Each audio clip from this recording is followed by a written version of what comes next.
Good afternoon, everyone. Thank you for joining us today for this public education session brought to you from the office of Mike Twitty, the Property Appraiser of Pinellas County. We're here to talk about primarily information with regard to new home buyers, but it's also good information for current people who are thinking of homesteading their property or have already homesteaded their property. My name is Kevin McKeon. I'm the Deputy of Assessment Administration. And joining me today and presenting will be Alex Luca, our Director of Exemptions and Staff Counsel.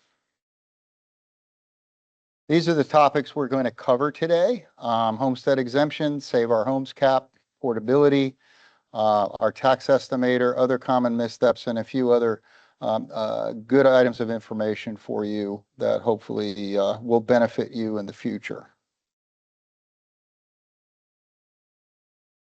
So beginning with homestead exemption.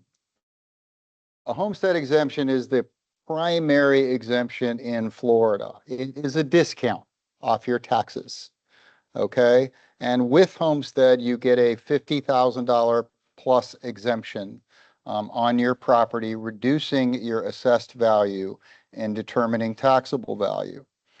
But the big item related to homestead exemption is the year after homestead exemption and every year thereafter, your increase in assessed value can't be more than 3% by state law. It is 3% or consumer price index from the year before, whichever is less. So over time, a long-time homesteader builds up a big difference between actual market value and assessed value that they are not taxed on. The homestead exemption relates to two different tranches of value. The first 25,000 of value is exempt from property taxes and it applies to all millage rates. There is no exemption for the value between 25 and 50,000.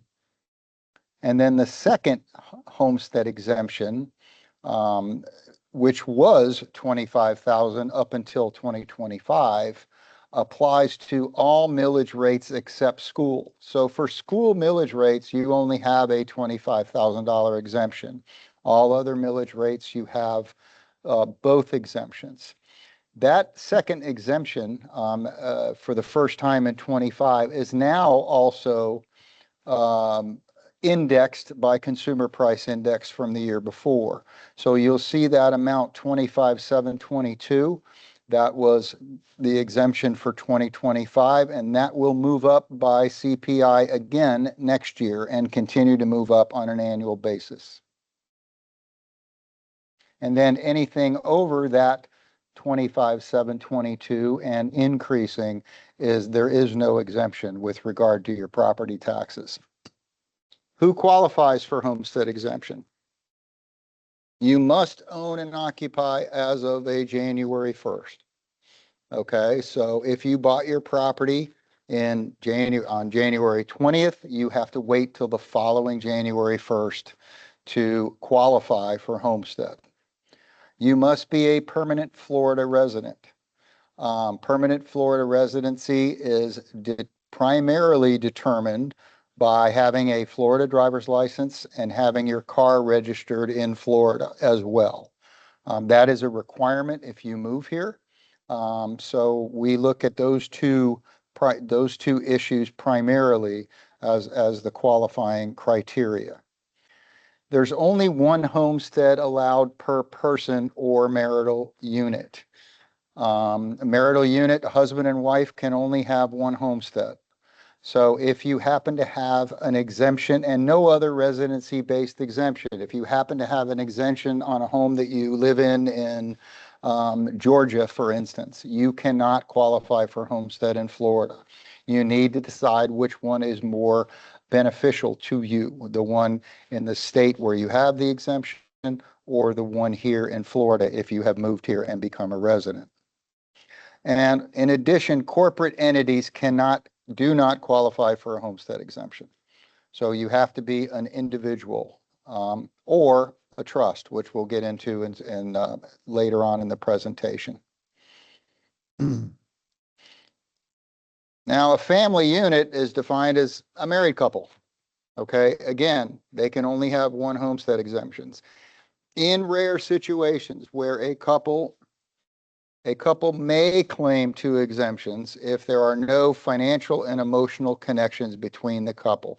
This is usually a case when there is a divorce proceeding going on and they have moved into separate homes, and everything has been separated. Their financial situation, meaning they have to file a tax return that is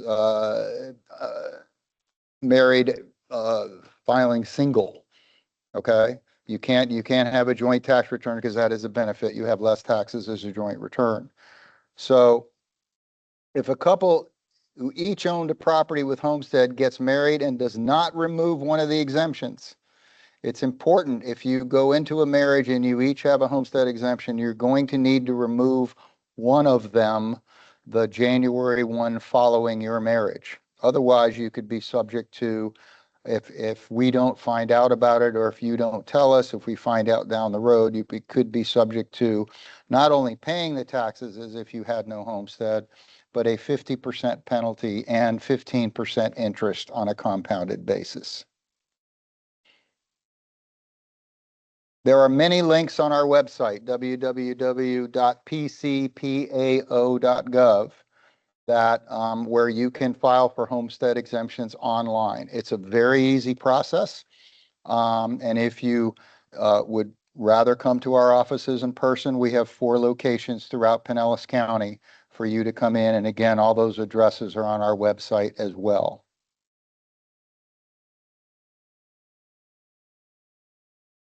One of the biggest pain thresholds for people when they file for homestead exemption the first time is that as a new owner, let's say you bought in 2024 and you filed for homestead exemption in 2025, the property you bought goes to market value as of January 1, 2025. Okay? That is, you do not inherit the prior taxes of the prior owner. And that prior owner may have had the benefit of homestead for many, many years, and their tax base is extremely low. And a lot of times you expect that that's what my taxes are going to be on the home. But once January 1 passes and you are now the homesteader, that home goes to market value. In addition, if you transfer your homestead into an LLC, again, corporate owner cannot have homestead. That will trigger a cap reset. That is a new owner. And if you have been had a home in Florida as a vacation home, and the year you file for homestead, if you have that 10% cap, that cap goes away. And again, the property goes to market value. So in some cases, you may be better off not filing for homestead. And Alex will get into that a little bit later.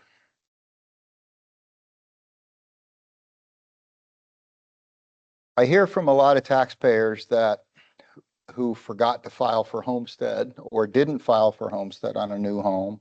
Oh, I just assumed that homestead just transferred because I had one previously and I bought a new home. And the one thing you need to understand is we don't know who you are until you file for homestead.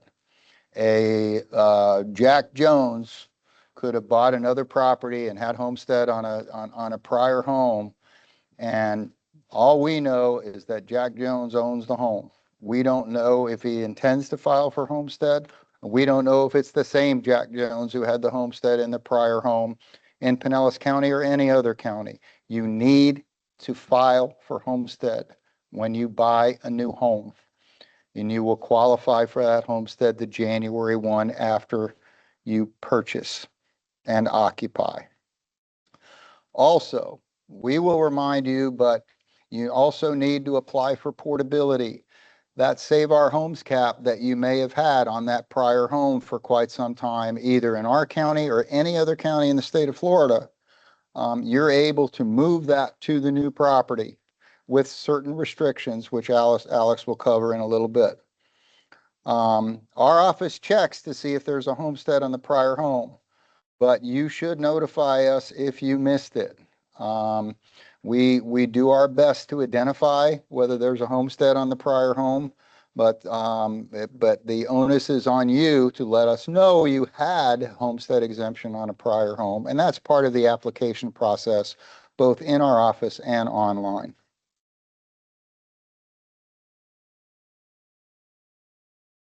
A lot of people want to put their property in a trust, which is perfectly fine, and you can qualify for homestead if the requirements are met within the trust. The applicant must be the beneficiary of the trust.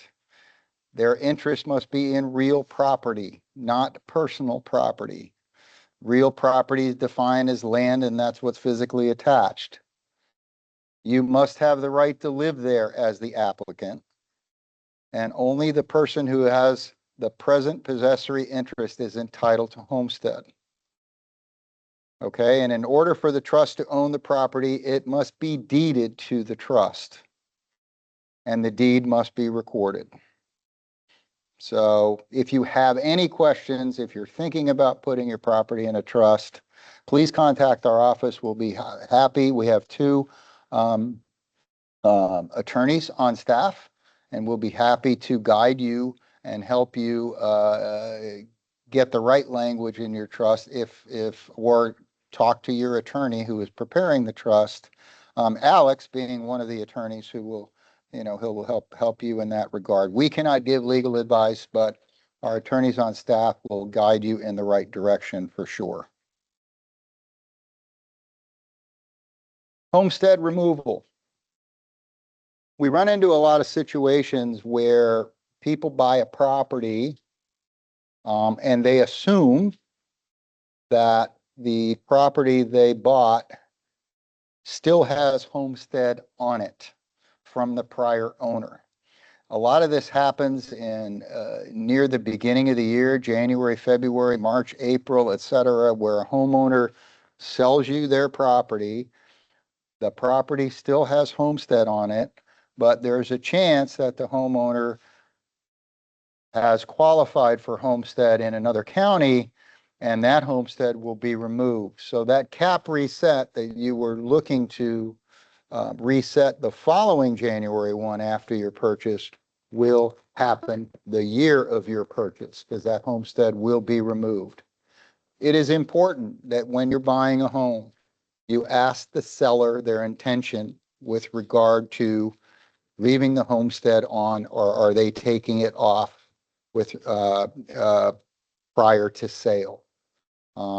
You do not want that extra tax burden, if you can avoid it, to happen in your year of purchase. You know it's going to happen the year after purchase, but sometimes it's a surprise when it occurs in the year of purchase. So once the current owner, sometimes the current owner requests homestead removal, we will remove it immediately upon that request, upon a written request from the homeowner. But sometimes it takes 2 or 3 business days to be reflected on our website. If you are unsure, or if your title company is unsure whether there's homestead on the property or not, please call our office, 727-464-3207, and we'll be happy to let you know if you are unsure. So when that homestead is removed and it's 2 to 3 business days, it will be reflected on our website whether that property has homestead or not with regard to the year you're purchasing the property. Okay, we do unfortunately have situations where some people violate the homestead law. Okay, and in that case, we have to investigate and basically send a notice of lien, which is a 30-day notice letting you know that we found out you have violated the law for X number of years, and we can go back 10 years if need be. And there are reasons why, and some of them you may or may not be aware of. You did not qualify for homestead for many years. You rented the property. You can't rent more than 30 days in 2 consecutive years. If you do that, that second year, the homestead is removed. You received a dual exemption. You got married, and you didn't tell us, or after qualifying for homestead in Florida, you bought a home in Arizona and they have an exemption in Arizona that will disqualify you for homestead in Florida. You were, again, marriage. The married couple can only have one homestead. Receiving out-of-state benefits, i.e. another residency-based exemption in another state, or not residing in the residence. You decided to, I'm gonna move to Alabama and get an Alabama license. You are no longer a Florida resident and you are no longer residing in your property. Your homestead can be removed.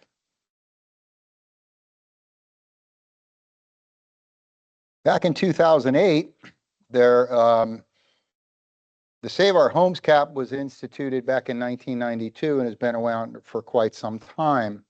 But in 2008, property values were rising rapidly, and non-homestead properties were getting taxed out of their property, whether it be a house, a business, or whatever.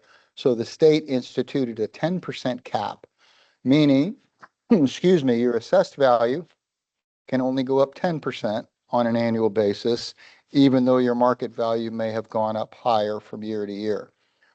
However, there is no 10% cap for school taxes. Similar to the second homestead exemption, you are taxed 100% on school taxes on your market value. Okay. So the cap remains year over year as long as there are no ownership changes. Transferring from one LLC to another LLC is an ownership change, even though it's a single owner LLC and the single owner owned both. That is an ownership change. If you apply for homestead, you lose that cap, as I mentioned earlier.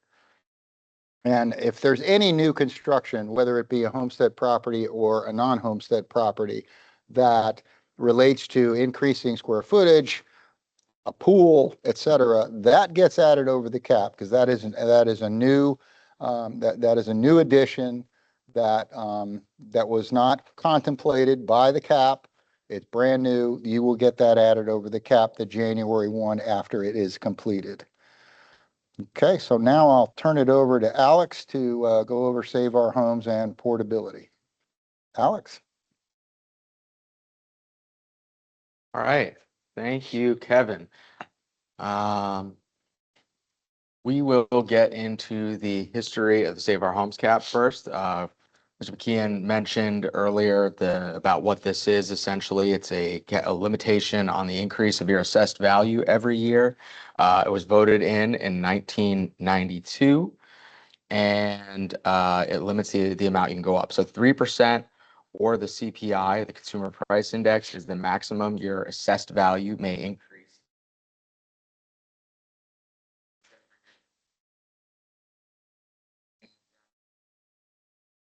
Similar to that cap.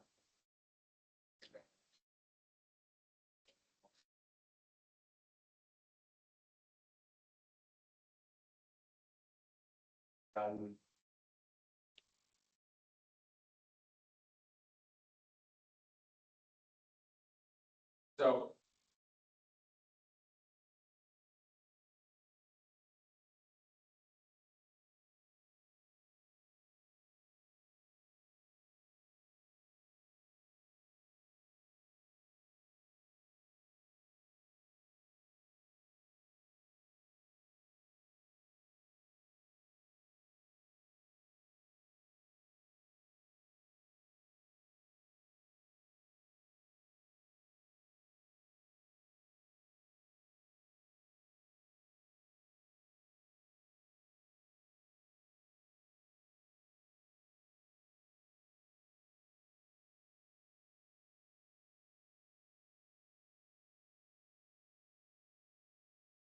yeah, makes sense. Yeah, just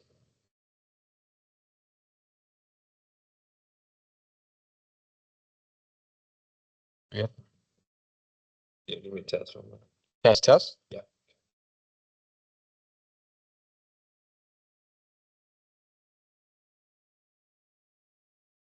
Oh, let's start that over, everyone.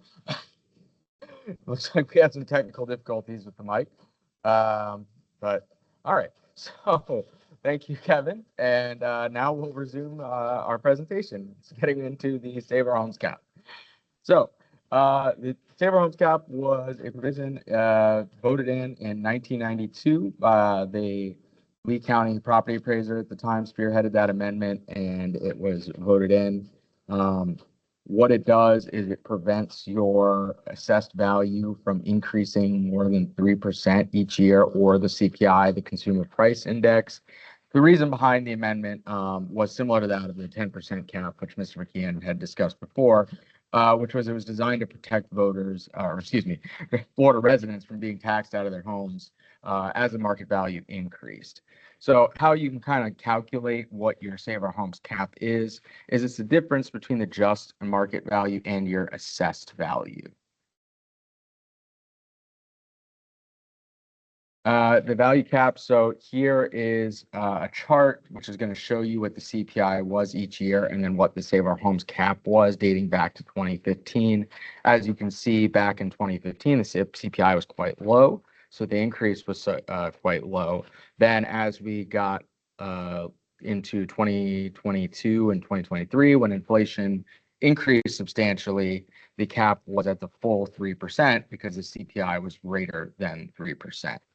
The non-homestead cap, that 10%, isn't reliant upon the CPI. That is just a hard 10% cap that is the limitation each year. And as discussed in some of the prior slides, all caps reset on January 1st after a transfer of ownership. Transfer of ownership includes transfers to LLC, transfer to a different person.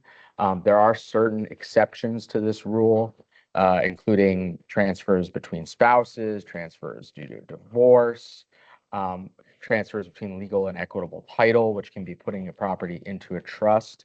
But when in doubt and you're transferring a property, we do recommend that you call our office so we can discuss that with you so you're not surprised by a reassessment of your property. We do encourage you to get with us before it's recorded, or at least before January 1st of the next tax year, because as we discussed, January 1st is the assessment date in Florida. Not only is it used to calculate where you are for your homestead exemption, whether you qualify, it's also used to look at the ownership for purposes of resetting caps or reassessments. So how the Save Our Homes cap works. So once you reach January 1st of the first year that your homestead applies, that is what's known as your base year. So that's the value you're looking at. And then after that, any increases are capped by that 3% or CPI, whichever's less. If you look at the graphic below, the base year of this property was $300,000. The following year, it increased to $315,000. So the 3% increase resulted in a $309,000 assessed value. The difference between the market value, which is $315,000, and the assessed value, $309,000, is $6,000. That is the Save Our Homes cap for this particular property. And this benefit can, as it's illustrated below, can increase vastly over time as the property value increases. So here we've extended it out 7 years from the same property, increasing from $300,000 in the base year to $402,029 in the 7th year.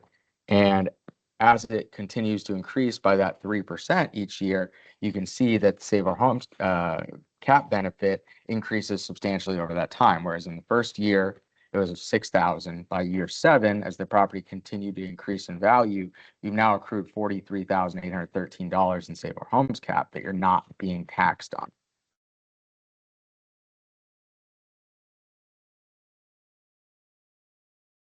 And so here you'll see a calculation as well of the property and how when it sells, the value goes up substantially. So here is the same 7-year timeline where the property was increasing and was capped and had the homestead. Here, the homestead calculation removes the flat homestead exemption, that $50,000 we discussed earlier, from your assessed value. So to come up with your taxes, you're going to take your assessed value less your exemptions, which will then equal your taxable value, which is multiplied by the millage rate to come up with your total taxes. And in this situation here, in year 7, the property that was subject to the Save Our Homes cap was then sold. So in the year after the purchase, a new home owner came in and homesteaded the property. Then we reduced so if this year after purchase, now the just market is going to equal the assessed value because the prior owner's homestead has come off. So you have the new purchase price of 500,000 less the new homeowner's 50,000 base exemption, and the taxes are $9,000. They've increased substantially because the property was reassessed and did not have that cap anymore. So a common question that we get in our office is, why am I paying more taxes than my neighbor? It's usually because of the Save Our Homes cap. And to illustrate that here, you can see a home that was bought in 1993 and was homesteaded the entire time was only paying $937 in taxes in 2025 because their value was constrained by the Save Our Homes cap the entire time. In the second example, and I believe this is probably on the same street, the neighbor purchased the home in 2024, and in 2025, all of the assessment caps were gone. The property was reassessed at the market value. Their taxes were $8,502. Significant difference between the two, which will likely have a very similar market value. So for new construction, I believe Mr. McKeon alluded to this earlier, when you're making additions and improvements to your home, the value of those improvements is added on over your Save Our Homes cap. And new construction can relate to adding an addition, adding square footage to the home. It's more than maintenance. If you're putting a new roof on your property, you're not going to see that go over the cap. But if you are making substantial improvements, then those are going to get added on above your Save Our Homes cap. If you have any questions related to that, once again, call our office to let us know so we can advise you as to what you potentially the increase over your cap may be.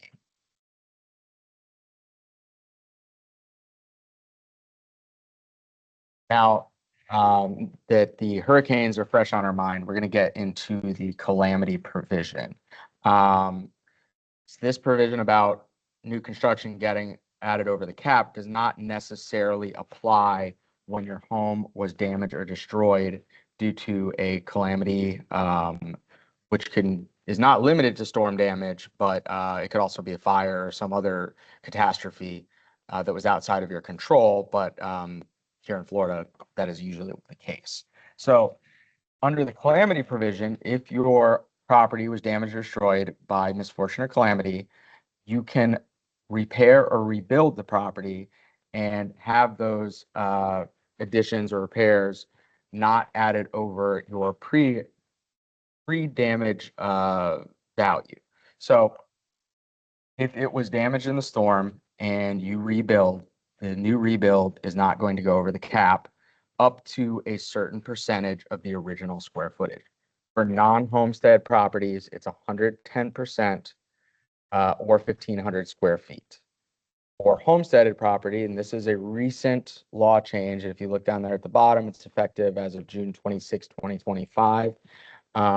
They increased the percentage for homestead properties from 110 to 130% for 2,000 square feet. And it's important to note for homestead property, if you are elevating due to the storm damage, the area underneath the elevated area is not going to be considered towards that 130% or 2,000 square feet because that's not livable area.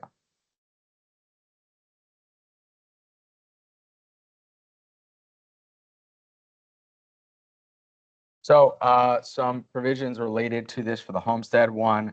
So in order to claim the calamity provision, you must have been the owner at the time of the event. The homestead status can't change.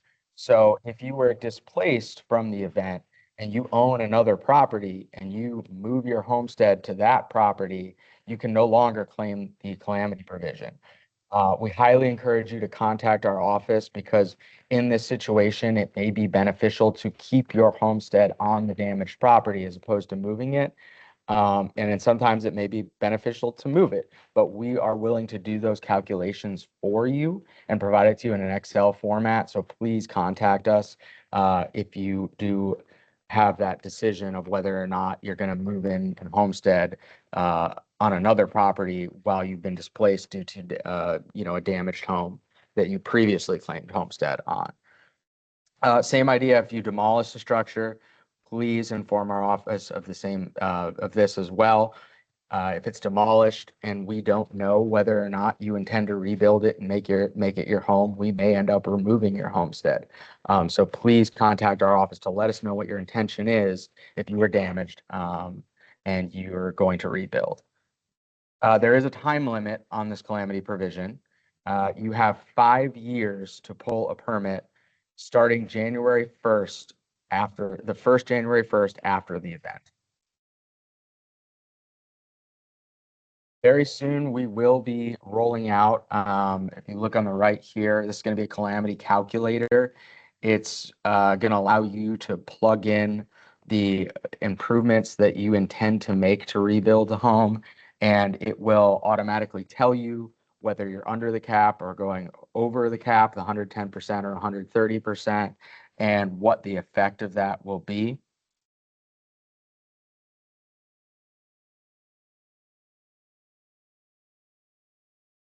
And just kind of a disclaimer, it is based on the user input. So it's going to use the numbers you put in and not the actual numbers. So if the actual is different than what you put in, you could see a difference there.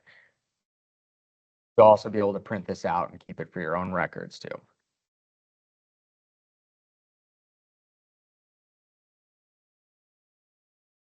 So for demos and rebuilds, please notify our office if you do intend to demolish or renovate your home. If we don't know that and a demo permit is pulled and we haven't been contacted, as I said earlier, we may remove your homestead because we didn't know you intended to rebuild that and continue to live there. Also, you're going to want to contact our office so we can get your mailing address updated as if it's been demolished and we're still sending trim notices or tax bills to that property you may not receive. If you're buying a homesteaded property and demolishing the structure, you will take the exemptions for the remainder of the year. We discussed this a little bit earlier. The timeline for exemptions runs January 1st to December 31st until the properties are reassessed again on January 1st. So if you purchased a damaged home mid-year, it had homestead exemption, you're going to continue to be able to benefit from that exemption until the end of the year, until it's removed. And if the property is demoed as of January 1 of the year the exemptions are coming off, then we will remove the structure value from the property. It'll be vacant land for the next year. So this is what is known as the recapture rule. It's important to understand in kind of a declining market or really any kind of market. But as we discussed earlier, as the just market value increases, your assessed value is capped at the 3% or 10%, depending on the status of the property. Now, if the value of the home, the just value of the home starts to decrease, so we enter a declining market. If you look at the peak here, that's the top of the market, and as it begins to decline between years 3 and 5, you'll notice that the assessed value continues to increase at 3% until year 5, when the just value and assessed value equal each other. This is known as the recapture rule. And what it essentially means is that whether your just value goes up or down, your assessed value is going to continue to increase by the cap amount until it reaches the just value. And because the just value and assessed value can never, the assessed value can never be greater than the just/market value.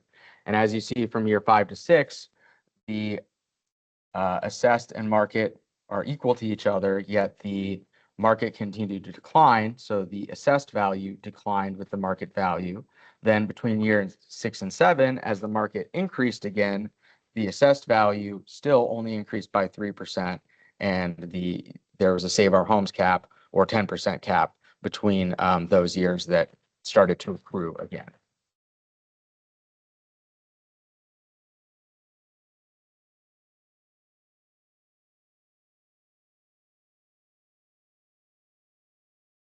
Now we'll get into portability.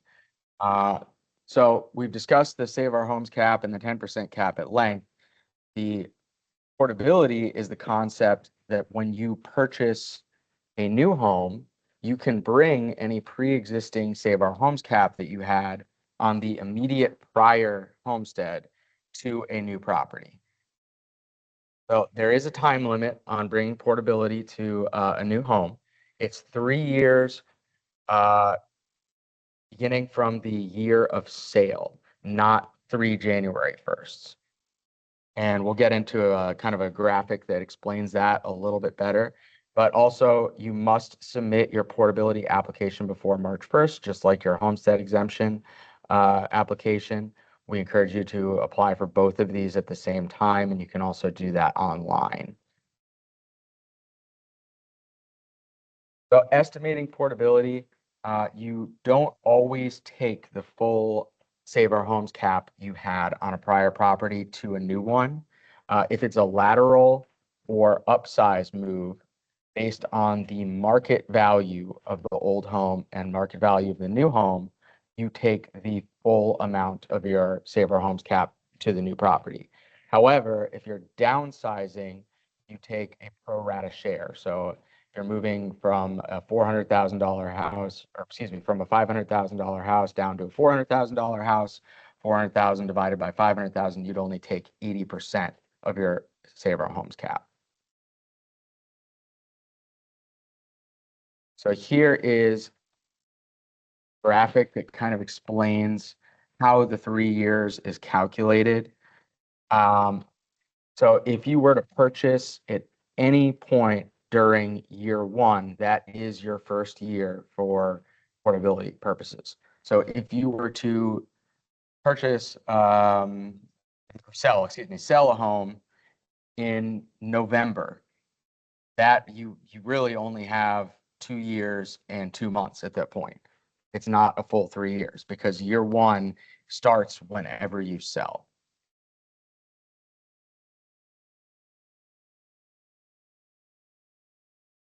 There is a little bit unique of a provision related to portability after storm damage. So after storm damage, your property may not be assessed at as high of a value because we've depreciated it from the damage you received. And the legislator took this into consideration.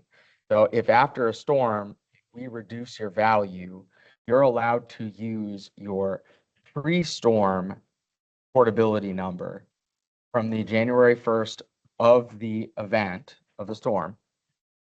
And you are still allowed to do this for the 3-year portability window. However, the portability window starts the January 1st after the storm. So if you're damaged in a storm, you're allowed to use the prior year's values for the storm damage, and you're allowed 3 years starting the January 1st after the storm.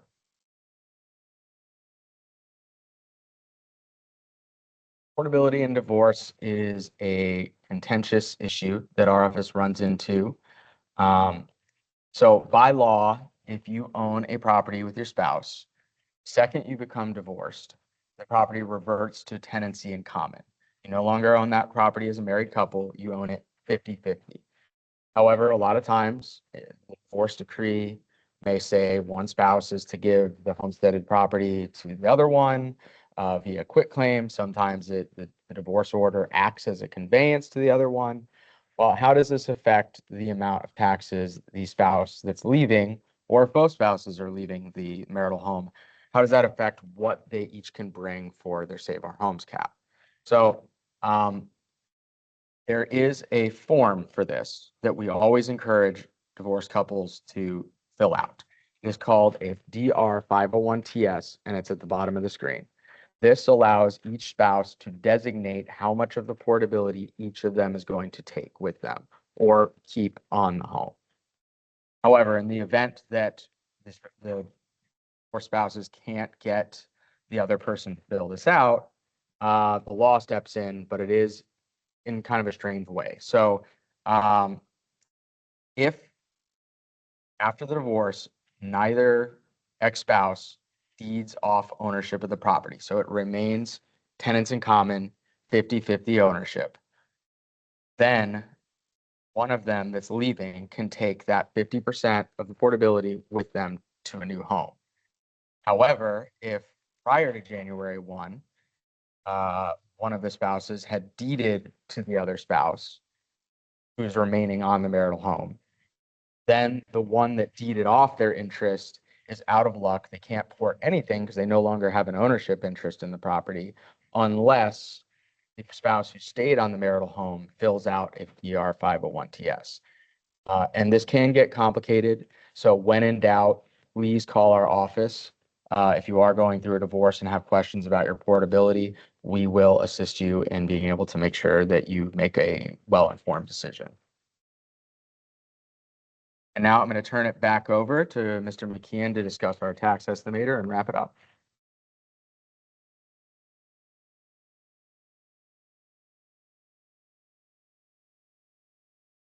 Thank you, Alex. If there are any questions from you watching online, you can type the questions into the chat and we'll be happy to answer them during the presentation, or you can save them to the end, your choice. Way back in 2017, we created a tax estimator on our website to help new buyers understand what their taxes would be the year following their purchase. Again, we talked about cap resets and we showed an example where homes that are identical, one has taxes of $900, one has taxes of $8,500. Imagine if you're the one buying that home with $8,500 thinking my taxes were going to be $900. It's a surprise to you and a shock. You weren't anticipating taxes that high. So the tax you can go to our website and launch the tax estimator, put any property that you are contemplating buying with an address, or just say you're contemplating buying in the city of St. Petersburg versus the city of Clearwater. You can just put the city in there and that will get the correct millage rate, the tax rate that will be charged in that city, depending on, not depending on what house you buy, it'll be the proper tax rate. You can put in the estimated purchase price, put in the fact if you have portability from another property in Pinellas County, you can put in that address. We'll compute the portability for you as well. And it has links to other counties where you can either manually input your portability from another county or possibly download it from the other county in order to give an idea of what your new base tax rate will be once you establish homestead in the new home, with or without portability. It's a great tool. I encourage you to use it. If you're out looking for a home right now, encourage your realtor to run this for you if you don't have access to a computer, and they will run it for you and give you an idea what taxes will be the year after purchase. Just to go over a few things, other common missteps that we see quite often in our office that we'd like you to avoid if need be. If a deed's recorded which changes the ownership of the property, you may lose your homestead. We see a lot of instances where mom wants to add son or dad wants to add daughter to the deed, and they file a deed and basically the dad forgot to put himself on the other side as the grantee, and now he's deeded the property to his daughter, and he would lose the homestead the next January 1. We, as a service to our citizens, If we see this situation, we send what is known as a cap loss letter to the grantor saying, there was a transfer of this deed, there wasn't a sale. Did you mean to do this? Because the next January 1, you may see a significant increase in taxes. Problem, however, is a lot of these deeds are filed in the end of December. And once that crosses January 1, that deed, there's nothing we can do to go back to change that deed into the prior owner. But if you file it in February, March, you'll get this cap loss letter. You can call our office. We'll explain why you got the letter, and you have time to correct it if you did make a mistake before the next January 1. So please be careful when you're transferring ownership or partial ownership into adding your son, your daughter, your sister, your brother, your aunt, your uncle, whatever. It's important because you don't want to lose that base taxes, that tax rate that you've had for so many years. You can add a name to a deed. That's not a problem, but tenancy is very important. Whether they're tenants in common, if there are 3 people, they each own 33%. If they're joint tenants with right of survivorship, if there are 3 people, they each own 100%. You can easily add your child to a deed. Joint tenants with rights of survivorship, and as long as they don't apply for homestead, nothing changes. But once they apply for homestead, that's a new owner, the property goes to market value. So again, please be careful anytime you do that. And placing, as we mentioned before, property in an LLC or a land trust or life estate is a change of ownership as well, and will reset the cap. If you have any questions before you file the deed, please contact our office. We're happy to discuss this with you and review the deed before you file it to give you the proper advice. Renting your home. We talked about this earlier. This can be very expensive if you're not aware of the rental rules. 30 days or more in 2 consecutive years. So if you rent in 2025 for 60 days and you roll over into 2026, if you rent for 30 days, we're removing your homestead and your Save Our Homes cap. And as of January 1, 2026, you have violated the homestead law, and we are obligated to remove that. And if you fail to notify us, it could, and I just came across one recently. This property owner failed to notify us, and they've been renting since 2013. Well, they got a 10-year lien, which means they have to pay the back taxes as if they had no homestead that entire 10 years from 2016 to 2025, plus a 50% penalty, plus 15% interest annually.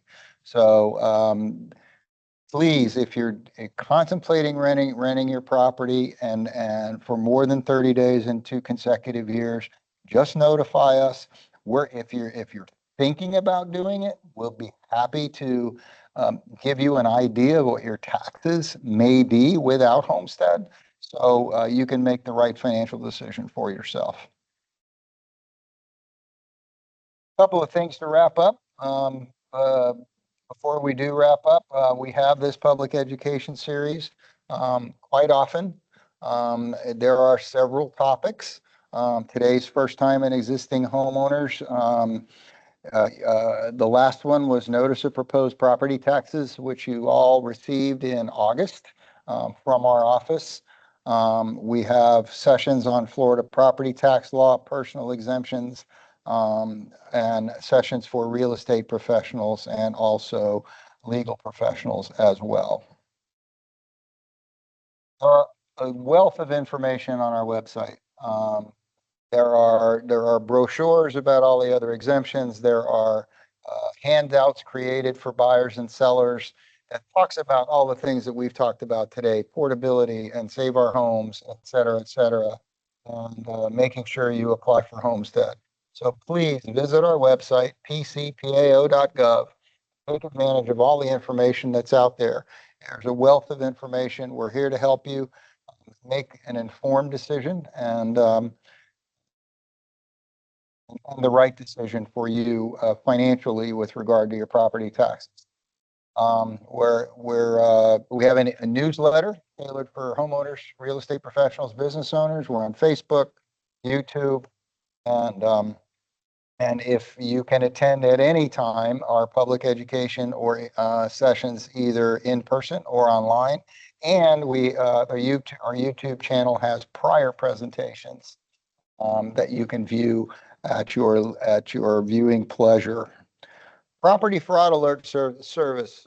We go over this every time we have a session, and it's also a link to it on our website. This is a service offered by the clerk of the court.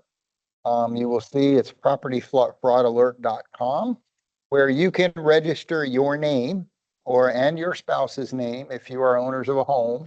And anytime anything is filed with the clerk of the court, whether it be a deed, whether it be a commencement of what's the word I'm searching for, Alex?